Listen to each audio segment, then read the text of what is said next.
The air hung thick with the metallic tang of crimson, the sterile scent of the hospital doing little to mask it. My dress, the one I'd chosen so carefully that morning, was ruined, a dark stain blooming across the front. They were toasting, laughing, celebrating a victory I didn't understand, a victory that had been carved from my very soul. They believed they had silenced me forever, that the blow they struck had been fatal. My world had always revolved around my daughter, Lily. From the moment they placed her in my arms, tiny and perfect, she was the sun in my sky. Watching her grow, celebrating every milestone, guiding her through the inevitable heartaches of life, it was everything. So, when Lily met Julian, I was cautiously optimistic. He was charming, successful, and seemed utterly devoted to her. They married in a beautiful ceremony, a whirlwind of white lace and promises, and I genuinely believed she had found her happily ever after. Julian, however, was always a bit distant with me, a polite smile never quite reaching his eyes. I chalked it up to him being an introvert, or perhaps just not wanting to step on any motherly toes. My intuition, a sense I'd honed over years of motherhood, whispered warnings, but I pushed them aside. Lily was happy, and that's all that mattered. Then came the diagnosis, a rare and aggressive tumor nestled deep within Lily's brain. The doctors were grim, speaking in hushed tones about survival rates and experimental treatments. Lily, ever the fighter, refused to give up. She faced each grueling round of chemotherapy with unwavering courage, her spirit shining even when her body weakened. Julian, initially supportive, seemed to withdraw as Lily's condition worsened. He worked longer hours, traveled frequently for business, and his visits to the hospital became shorter and less frequent. I found myself spending countless hours at Lily's bedside, holding her hand, whispering words of encouragement, and watching her slowly slip away. The surgery was Lily's last hope, a risky, experimental procedure that offered a small chance of removing the tumor completely. Those were the last words she ever spoke to me. The hours that followed were an agonizing blur of sterile waiting rooms and strained silences. Julian arrived late, his face flushed, reeking faintly of expensive cologne and something else I couldn't quite place. He offered a perfunctory hug, his eyes darting nervously around the room. He kept checking his phone, answering texts with a furtive smile. When the doctor finally emerged, his face etched with a professional sorrow that couldn't quite mask the defeat in his eyes, Julian barely looked up. "We did everything we could," the doctor said, his voice heavy. "The tumor was more aggressive than we anticipated." The words hit me like a physical blow, stealing the air from my lungs, the ground from beneath my feet. The world tilted, blurred, and then went black. I remember screaming, a primal sound of grief and disbelief. I remember collapsing, my body racked with sobs. But what I remember most vividly is Julian's reaction. Or rather, his lack of reaction. He didn't cry, he didn't rage, he simply stood there, his expression strangely blank, almost relieved. That's when the first tendrils of suspicion began to snake their way into my mind. Later, as I was numbly making arrangements, planning a funeral that no parent should ever have to plan, Julian excused himself. "Important business call," he mumbled before disappearing. I wandered out onto the hospital balcony, needing a breath of fresh air, a moment of solitude to process the unbearable. And that's when I saw it. A yacht, sleek and white, gliding across the sparkling water. And on that yacht, surrounded by a group of laughing, celebrating people, was Julian. He was holding a glass of champagne, toasting with a woman who was definitely not his recently departed wife. The person I trusted most was one of them. My name is Grace, and they were about to find out what happens when you push a mother too far. The funeral was a blur of forced smiles and hollow condolences. Julian played the grieving widower to perfection, dabbing his eyes with a silk handkerchief, accepting hugs with a mournful sigh. I watched him, a cold knot forming in my stomach, the champagne toast on the yacht replaying in my mind. How could he? How could he celebrate Lily's passing so soon after she was gone? The thought consumed me, a burning ember of rage threatening to ignite into an inferno. I tried to speak to him, to ask him about the yacht, about the woman, but the words caught in my throat, choked by a mixture of grief and disbelief. He dismissed my concerns with a wave of his hand, attributing them to my fragile state, suggesting I needed rest and perhaps some medication. He was so convincing, so practiced, that for a moment I almost doubted myself. Almost.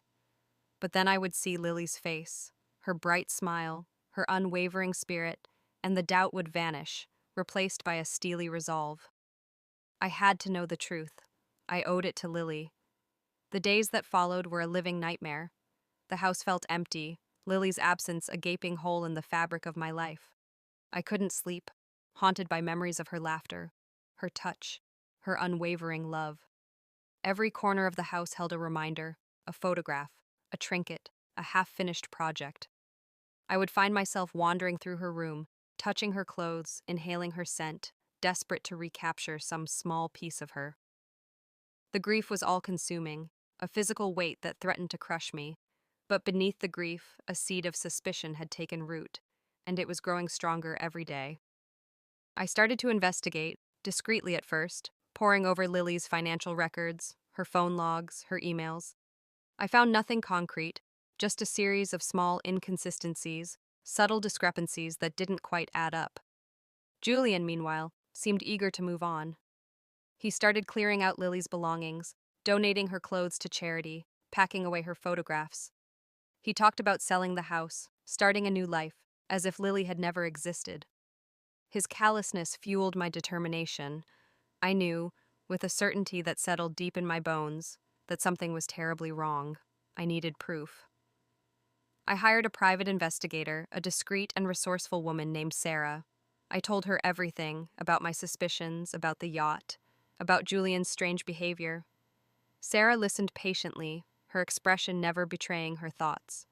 She agreed to take the case, warning me that it could be a long and difficult process.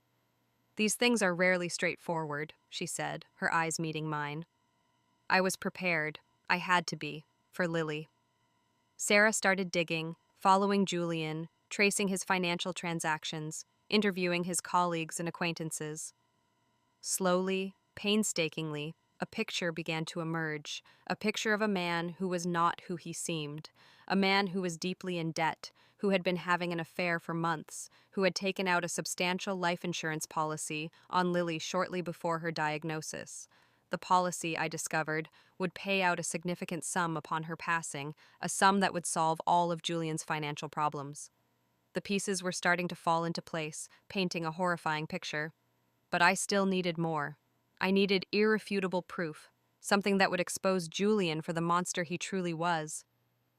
The discovery of the life insurance policy hit me hard. It wasn't just grief I felt, but a white-hot rage. He hadn't just betrayed Lily, he'd profited from her passing. Sleepless nights became the norm. Every shadow seemed to whisper accusations. The weight of injustice pressed down on me, a suffocating blanket woven from sorrow and anger. I replayed conversations, searching for hidden meanings, for clues I'd missed. Each memory was tainted by the knowledge of Julian's deception. My dreams were filled with images of Lily, her face contorted in pain, her voice a silent scream. I felt her presence, a constant reminder of the wrong that had been done. The injustice was a poison, slowly eating away at my soul. I had to fight back, not just for myself, but for Lily. Her memory deserved justice. My silence was not acceptance, but a gathering storm. They thought they had silenced me, but they had only awakened a force they could never imagine. The evidence Sarah had uncovered was damning, a tangled web of deceit and greed. But it wasn't enough. I needed something more, something irrefutable that would shatter Julian's carefully constructed facade and expose him to the world. I needed to understand the full scope of his betrayal. So I asked Sarah to dig deeper, to leave no stone unturned. And that's when she found it. Hidden deep within Julian's financial records, a series of encrypted emails. It took Sarah weeks to crack the encryption, but what she discovered within those emails sent a chill down my spine that had nothing to do with grief. They revealed a conspiracy, a calculated plan to silence Lily for good. Julian hadn't just been unfaithful. He'd been actively involved in hastening her demise. He had been researching experimental treatments, not to save her, but to find ways to weaken her, to make her more susceptible to the disease. He had been in contact with a shadowy organization, a group of people who specialized in making problems disappear for a price. The emails detailed coded conversations, payments made through offshore accounts, and a chilling discussion about the optimal time to administer a substance that would accelerate Lily's decline, making it appear as though her body had simply given up the fight. He'd deliberately made her medical situation worse. My blood ran cold. This wasn't just infidelity or greed. This was calculated cruelty, a level of depravity I couldn't have imagined. The man I had welcomed into my family, the man Lily had loved, was a monster. The revelation hit me like a tidal wave, washing away the last vestiges of hope and leaving me stranded in a sea of despair. I felt a physical pain, a crushing weight in my chest that made it hard to breathe. I retreated into myself, isolating myself from the world, unable to face the reality of what Julian had done. I stopped eating, stopped sleeping, stopped caring. The house became a prison, the silence amplifying the echoes of Lily's laughter, the memories of her touch. I wandered through the rooms like a ghost, a shell of the woman I once was.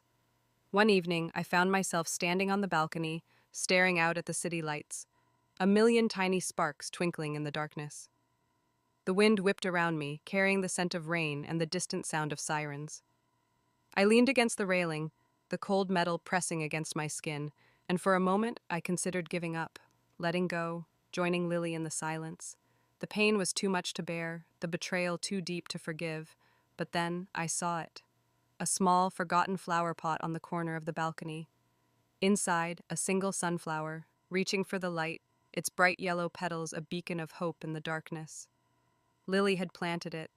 She had always loved sunflowers, their resilience, their ability to find beauty even in the most desolate of places.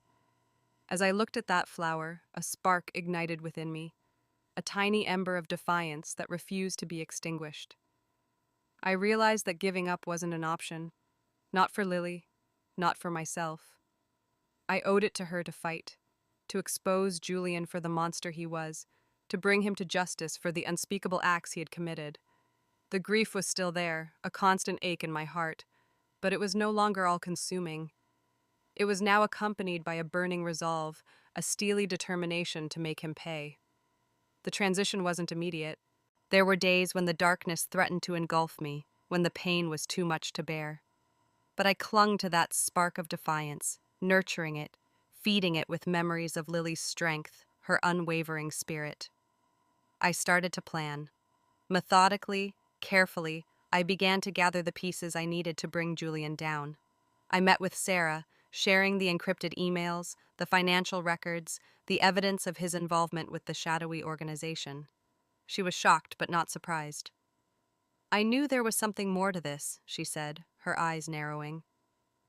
Together we formulated a plan, a strategy to expose Julian's crimes to the world. It would be risky, dangerous, but I was willing to do whatever it took. I started to document everything, recording my conversations with Julian, gathering evidence of his lies, his manipulations, his callous disregard for Lily's memory. I transformed. The grieving mother, the broken widow, was gone. In her place stood a woman with a singular purpose, a woman fueled by rage and a thirst for justice. I started to act the part of the naive, unsuspecting widow, showering Julian with affection, praising his strength, his resilience.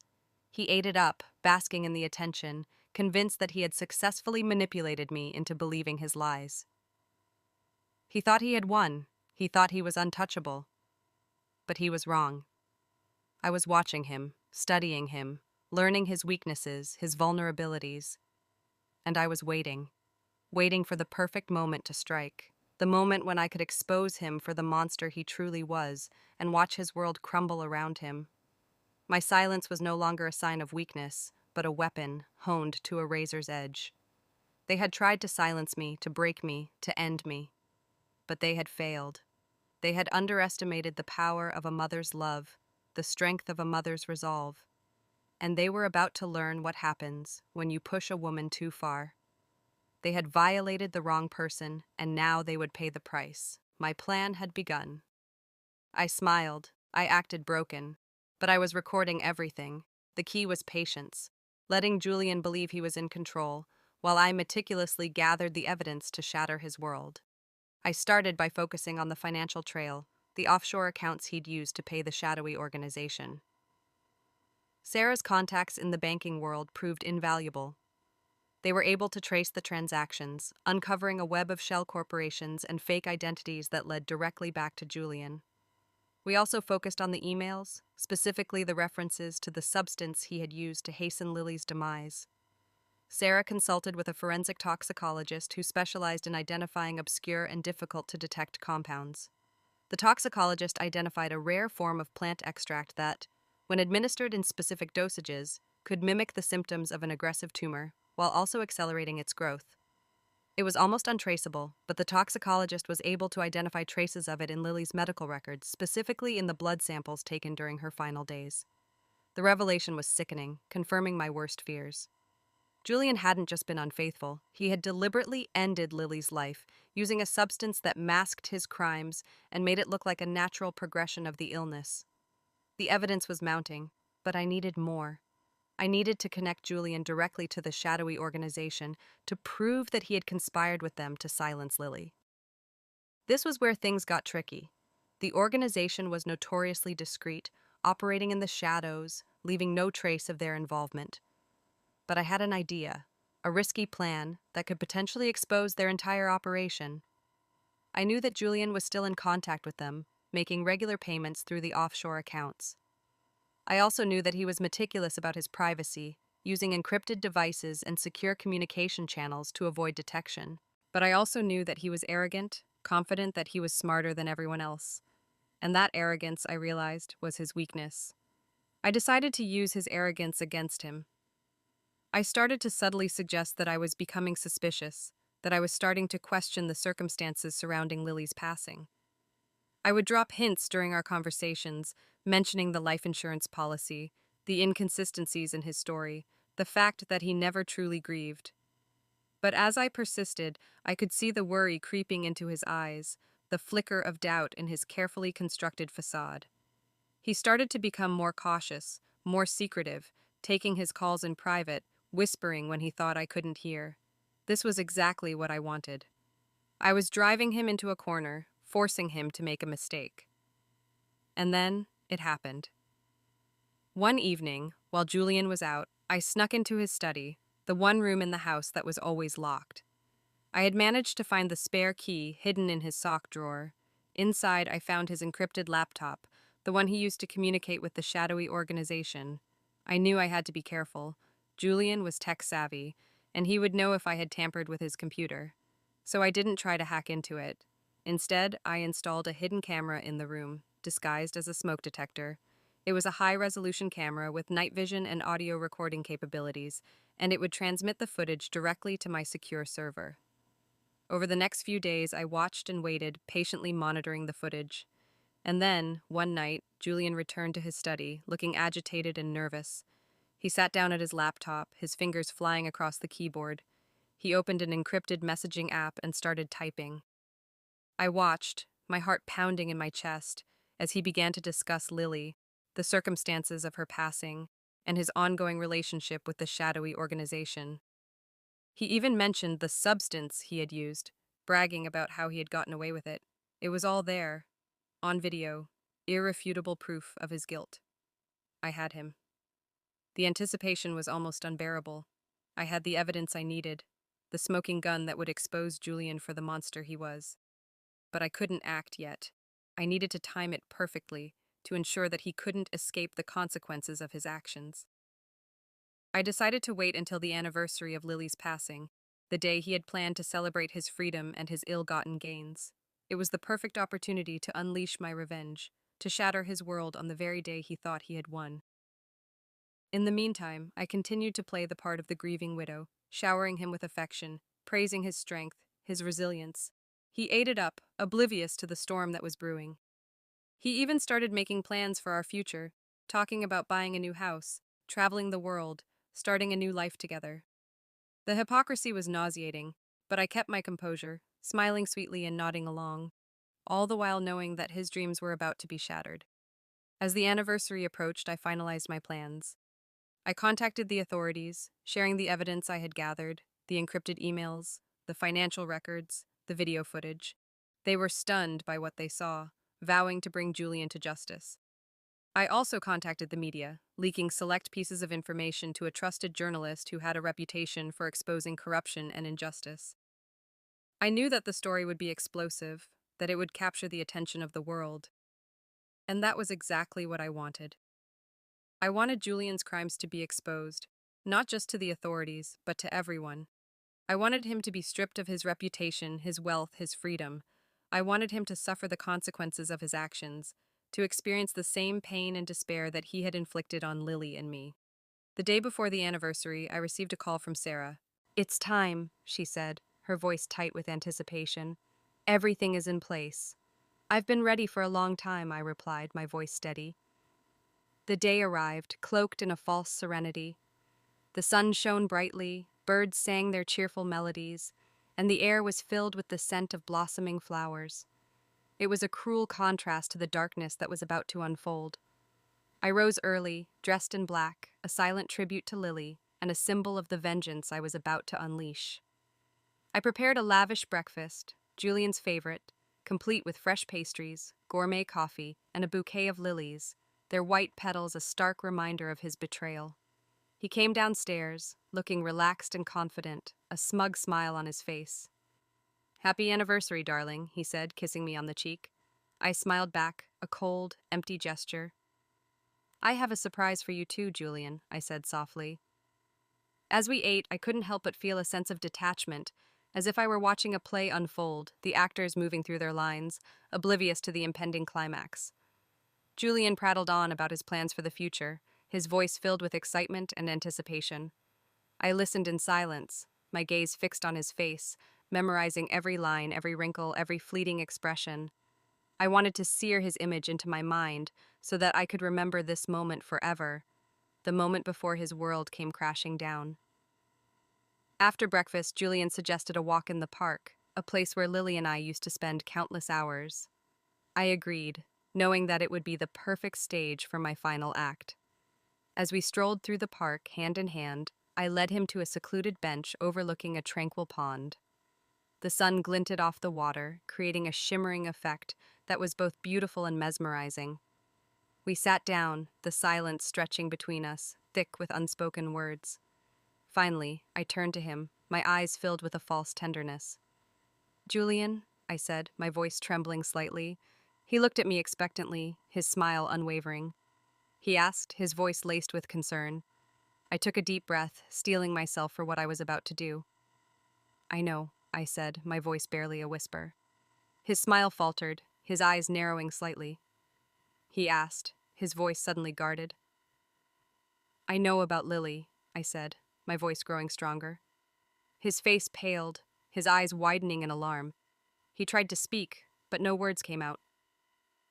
"Don't pretend you don't know what I'm talking about, Julian," I said, my voice hardening. "I know about the emails, the financial records, the shadowy organization." He stared at me, his face a mask of shock and disbelief. "You're crazy," he stammered, his voice shaking. "Oh, I know exactly what I'm talking about, Julian," I said, my voice dripping with venom. "I have proof." I pulled out a small USB drive from my purse and held it up for him to see. "It's all here, Julian," I said, my voice filled with triumph. He lunged for the USB drive, but I was too quick for him. I stood up, holding it out of his reach. "Don't even think about it, Julian," I said, my voice cold and unwavering. "It's too late. The authorities have already been notified." His face contorted with rage and desperation. He shouted, his voice filled with fury. He reached for me again, but I stepped back out of his reach. "It's over, Julian," I said, my voice filled with finality. Just then, sirens wailed in the distance, growing louder with each passing second. Julian's eyes darted around, searching for an escape route, but there was none. The police cars screeched to a halt surrounding the park. Officers jumped out, their guns drawn, and advanced towards us. "Julian Hayes!" one of the officers shouted, his voice booming across the park. Julian froze, his body trembling. He looked at me, his eyes filled with a mixture of hatred and despair. "You'll regret this," he hissed, his voice barely audible. "You haven't won." I just smiled, a cold, empty gesture. "Oh, it's over, Julian," I said, my voice filled with satisfaction. The officers handcuffed him and led him away, his head bowed in defeat. As he was being led away, he turned back to me, his eyes filled with a desperate plea. "Please," he begged, his voice cracking. "Don't do this. I'll do anything." I just shook my head, my heart filled with contempt. "You had your chance, Julian," I said, my voice cold and unforgiving. As the police car pulled away, I stood there, alone in the park, the silence broken only by the sound of my own breathing. A wave of exhaustion washed over me, but it was accompanied by a sense of profound relief. It was over. I had finally avenged Lily's passing. I had finally brought Julian to justice. But as I turned to leave, I saw something that sent a chill down my spine. A figure emerged from the shadows, a tall, imposing man dressed in black. He approached me slowly, his face obscured by a wide-brimmed hat. As he drew closer, I recognized him. He was the leader of the shadowy organization, the man who had conspired with Julian to end Lily's life. He stopped in front of me, his eyes boring into mine. "You've made a mistake," he said, his voice low and menacing. He stepped closer, and I could see a glint of metal in his hand. I knew what was coming. This wasn't over, it was just beginning. He stepped closer, and I could see a glint of metal in his hand. I knew what was coming. This wasn't over, it was just beginning. But I wasn't afraid. I had anticipated this. Sarah and I had planned for every contingency, knowing that the organization wouldn't let Julian go down without a fight. As the man lunged, I sidestepped, narrowly avoiding the blade. It grazed my arm, tearing my sleeve, but I felt no pain, only a surge of adrenaline. I had been training for this moment, preparing myself for the inevitable confrontation. I grabbed his wrist, twisting it sharply, and he cried out in agony as the knife clattered to the ground. Before he could recover, I delivered a swift kick to his chest, sending him stumbling backward. He regained his balance and charged at me again, his eyes filled with rage. But I was ready for him. I dodged his attack and unleashed a series of strikes, each one precise and calculated, targeting his pressure points. He staggered, his movements becoming sluggish and uncoordinated. I finished him off with a final blow to the head, and he collapsed to the ground, unconscious. I stood over him panting, my body trembling with exertion. The encounter had been brief but intense, a stark reminder of the darkness that lurked beneath the surface of our world. I knew that this was just one battle in a larger war, that the organization would not rest until they had silenced me permanently. But I was prepared to fight. I would not let them get away with what they had done to Lily. I would not let them destroy another life. I pulled out my phone and dialed Sarah's number. "It's done," I said, my voice breathless. "Good," she replied, her voice tight with relief. "The authorities are on their way." I waited for the police to arrive, my mind racing, trying to process everything that had happened. It felt surreal, as if I were living in a movie, watching someone else's life unfold on the screen. But this was my life, my reality, and I was determined to see it through to the end. When the police arrived, they took the man into custody and questioned me about the incident. I told them everything, omitting only the details of my involvement in the takedown of the organization. I knew that if I revealed too much, I would be putting myself and Sarah in danger. The authorities thanked me for my cooperation and assured me that they would investigate the matter thoroughly. As I left the park, I couldn't help but feel a sense of closure, as if a weight had been lifted from my shoulders. But I also knew that the danger was far from over. The organization was still out there, lurking in the shadows, waiting for an opportunity to strike. I had to be vigilant to protect myself and those I cared about. The news of Julian's arrest spread like wildfire, dominating the headlines and capturing the attention of the world. The media descended upon his mansion, eager to get a glimpse of the disgraced millionaire and his opulent lifestyle.